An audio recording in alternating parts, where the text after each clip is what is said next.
Hey friends, today we are talking all about dyslexia screening, clues to dyslexia.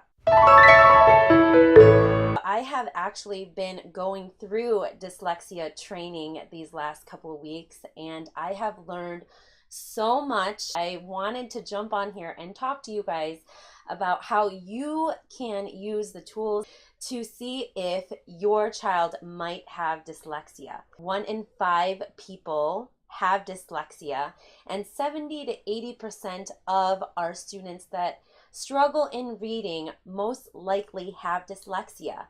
And that statistic blew my mind because, to be honest with you, as an educator of over 10 years, I did not know much about dyslexia. I am going to be sharing with you all that I know about the clues to dyslexia. If you are new here, my name is April. I'm a teacher and tutor at Teach Young Minds. Teach Young Minds is all about tips and tricks and strategies in helping young learners. So you hit that like and subscribe button so that you can be notified when new videos come on. Dyslexia screening, that is what we're going to be talking about today. The first thing that I wanted to talk about very briefly though is what is dyslexia. And dyslexia is basically a different way one processes language. The core challenge as a result of that is turning print into sound. So today we're talking about screening, and I just wanted to give the difference between a screening and a full evaluation. So a full evaluation happens with a psychologist, and typically you go to some sort of institute that has the license to give this full evaluation, and it's a longer process. Typically schools don't do any of this type of full evaluation or testing, or don't prescribe that until the students are in the middle of second grade, which can be very frustrating because students start reading in kindergarten, and these types of problems, reading issues, start at kindergarten and even before that, right? Reading skills, things like that, you can start seeing some issues. And the nice thing about screening is that it can happen as early as kindergarten, and anyone can essentially administer it. And obviously you have to do your research on it. There are certain programs and tutoring services that do this, but there's also books and resources that parents and teachers can pick up, and it will give a list of all of the clues to dyslexia, and you can essentially check to see if your child has these symptoms. The full evaluation gives the diagnosis, and the screening gives you an indication that your child might possibly have it. It's not a full diagnosis like a full evaluation would, but it is still valuable because we want to catch dyslexia as early as possible. Reading builds on top of each other, and so if your child is having trouble recalling matching sounds to letters, and then they move on to the next grade, in first grade, where they're reading sentences, you can see where that can get really problematic because students with dyslexia need a certain type of intervention, and it involves multi-sensory instruction, and not all reading programs are designed for dyslexic students. So that said, we're going to get into one of the screenings that you can do, and the lists that you can get into, and one of them is Overcoming Dyslexia by Sally Shaywitz. She gives a very thorough kind of list of clues that you can use to help identify whether or not your child shows symptoms of dyslexia. So I have a list here of a couple of things so Sally has also a more specific examples in her book, and I love that she breaks it down into early childhood preschool years, kindergarten, and first grade, and then clues to dyslexia from second grade on. So, for example, preschool years, trouble learning common nursery rhymes such as Jack and Jill, Humpty Dumpty, lack of appreciation of rhymes, mispronounced words, persistent baby talk, difficulty in learning and remembering names of letters, failure to know the letters in his or her own name.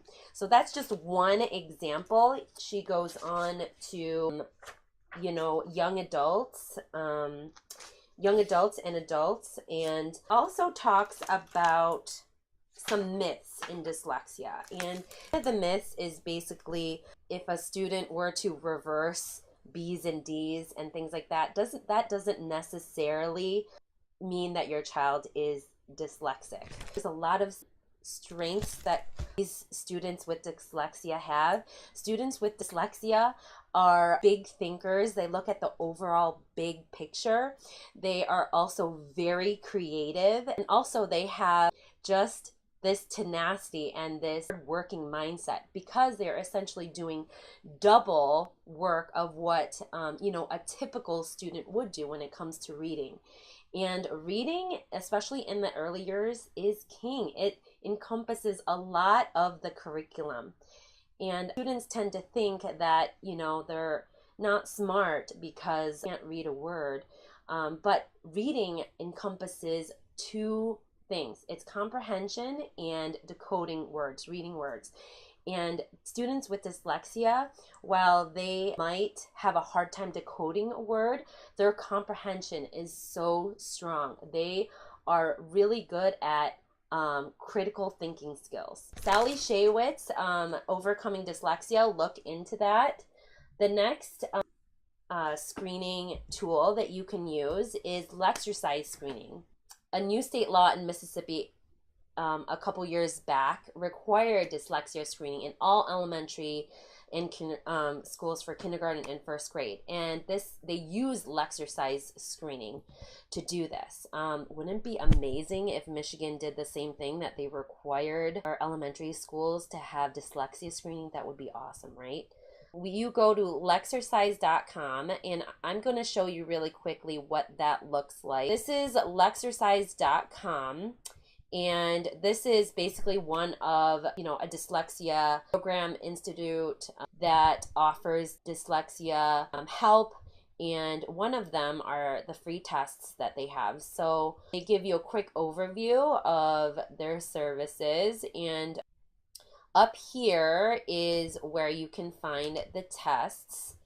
And you can either do the free dyslexia test, and your child must be present. You can also do, let me just click on it and show you what they have here. So basically you click on this button and sign up, and there's a little overview. This is a really great video of how it works. If your child isn't with you, you can do this and kind of follow those steps. When you sign in here, they have you go through the screening with your child, and it takes 5 to 10 minutes.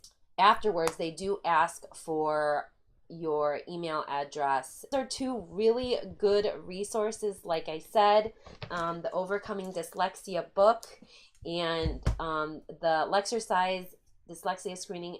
There's so many different ones out there. There's actually a ton of free dyslexia screenings, but I really like that just because it's straightforward, to the point, and a ton of teachers and parents have used it and have really good reviews on it. Also, it is backed by the International Dyslexia Institute, as well as other things that make it credible, which is super helpful. So say you did all of these screenings with your child. For example, you did Lexercise with your child, and it says that they have signs of dyslexia. Now what? Now what do you do? So the first thing that I would suggest is to seek dyslexia information. Your school counselor might have some, resources that are super helpful for you. I'm in Michigan. The Michigan Dyslexia Institute is also super helpful. Doing so, you can look into getting a full evaluation done. I'm going to warn you though, a lot of the programs that a lot of the places that offer this don't look at any students younger than second grade. At least the programs that I've looked into, and a lot of the schools, don't test any type of learning disability until the middle of second grade. And the third thing that I would do is to look for tutors that are trained in dyslexia intervention, specifically Orton Gillingham. And Orton Gillingham is a system that educators and tutors and professionals use to help dyslexic students. And Teach Young Minds offers an Orton Gillingham system. I'm trained in the Barton Reading and Spelling System. And like I said, that's Orton Gillingham. It's an Orton Gillingham system, and it's a multi-sensory approach. And that is what you want to look for when it comes to getting help for your child who might or does have dyslexia, is a multi-sensory approach. And the Barton Reading and Spelling System works with dyslexic and non-dyslexic students. So, for example, you go through these screenings and your child might have dyslexia. The program that I use is great because even if they didn't, if you got a full evaluation later on and they didn't have dyslexia, it is still beneficial for them. I plan on using it actually in helping my son to learn to read when that time comes, because multisensory is great for any child. Multisensory means using auditory, visual, kinesthetic, all the senses of your body in order to help you learn to read. That is why I really like this Barton Reading and Spelling System that I'm trained in, because it is great for everyone, not just students that are dyslexic. That's all I have for today, guys. I hope that this has been super helpful. If you like what you see here, share it with your friends that you think might like it. Make sure you hit like and subscribe. And yeah, I'll talk to you guys in the next video.